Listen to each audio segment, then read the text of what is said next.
To speak on Bill C-3, an act to amend the Citizen Act.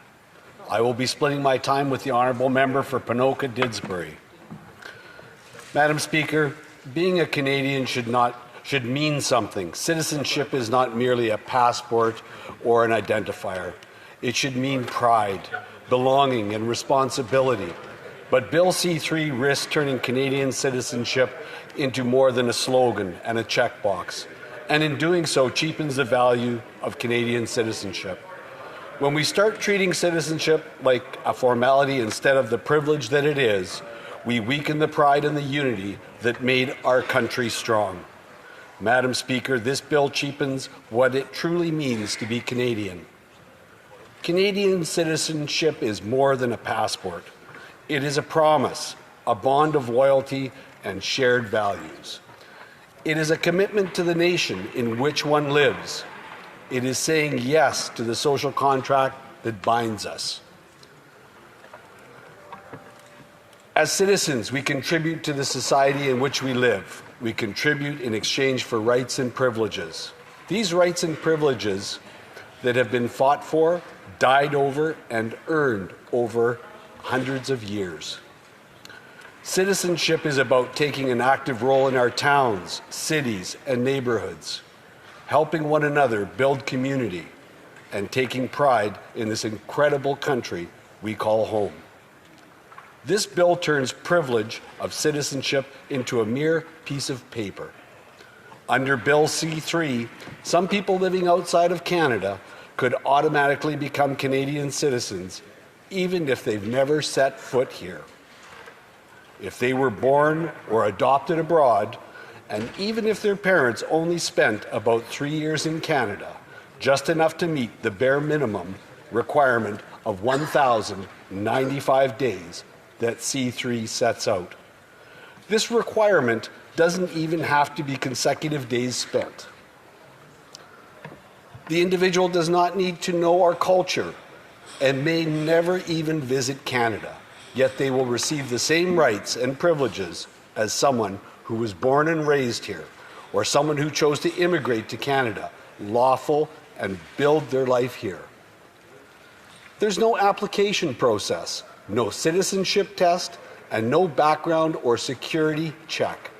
A person born with few ties to Canada granted full privileges as those contributing. A consequence of this may begin to arise in Canada's healthcare system. Already, as it stands today, over 6.5 million Canadians are without a family doctor. Wait times in hospitals have skyrocketed. There are over 80,000 foreign-trained medical professionals in this country that are not working in healthcare. Canada is paying more into healthcare today than ever before, and outcomes continue to worsen. In 2024, the median wait time for healthcare was 30 weeks, the longest wait times ever recorded in this country. We have also had record population increase over the past 10 years. This is not a coincidence. Adding more people into any system that has not grown to keep up will result in worse outcomes, be it in healthcare, housing, or societal cohesion. Now imagine a Canada where citizens that have never set foot on Canadian soil come into this country and begin receiving health care. They benefit from a system that working Canadians have contributed their hard-earned dollars to. This would only further the strain and the demand we are already seeing in a healthcare system that is barely afloat, automatically, with no screening. For criminal history, no review for national security, and no check for any real connection to Canada. At a time when many countries are working to keep their citizenship processes strong and secure, this Liberal government is lowering the bar.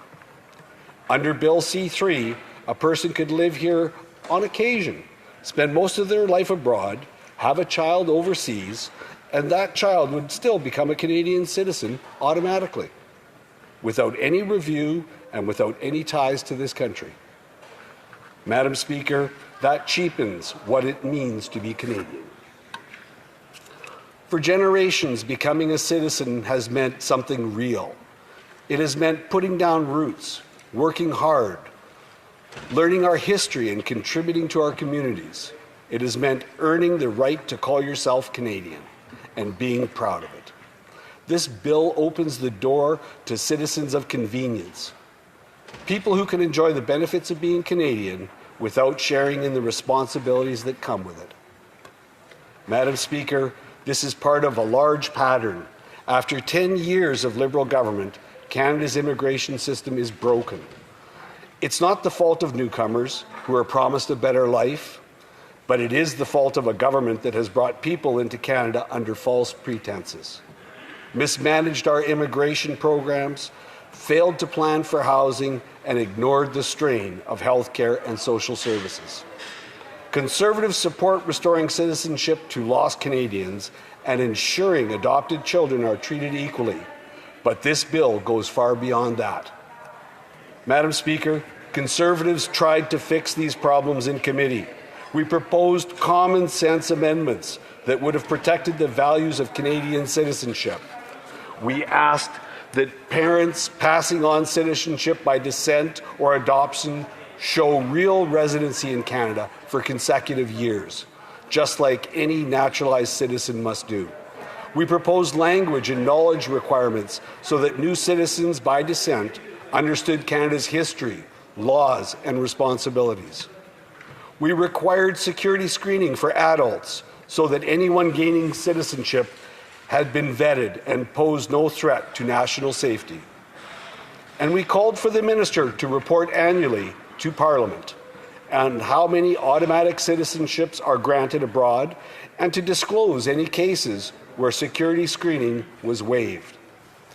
These were reasonable, balanced, and responsible changes. They would have restored integrity while still addressing the unfair treatment of lost Canadians. Due to the hard work of Conservatives at committee, with the help of our colleagues in the bloc, these amendments were successfully carried. But just yesterday, the government caved to the radical NDP and rolled back these common sense amendments, once again proving that they do not value what it means to be Canadian, and that this bill is nothing more than a vote-buying ploy. The government says it wants fairness, yet it refuses to protect the value of Canadian citizenship. The Minister of Immigration has an opportunity to fulfill her promise to help lost Canadians while ensuring citizenship is not given to those with no real connection to Canada. Madam Speaker, this is about fairness, but it is also about integrity. It is not fair to the millions of immigrants who came here, learned our language, passed their citizenship test, paid taxes, and built lives here. To see others receive the same citizenship automatically from abroad, that creates a two-tiered system, where some earn their place and others inherit it with no effort. For decades, immigrants came to Canada under harsh conditions. Many came with nothing and worked to earn their place in Canada. They came with barely any money, let alone the privilege of citizenship. We can fix this, Madam Speaker. Conservatives believe citizenship should be based on loyalty, service, and contribution, not on loopholes and paperwork. We can restore pride in Canada citizenship and give newcomers a system that is strong, fair, and consistent. Bill C-3 does not strengthen citizenship, it weakens it. It trades commitment for convenience and genuine connection for technical calculation. Canadians deserve better. We must reject the watered down of our citizenship and the broken immigration system this Liberal government caused over the past 10 years. We must return to a society where our values are championed, not spat on.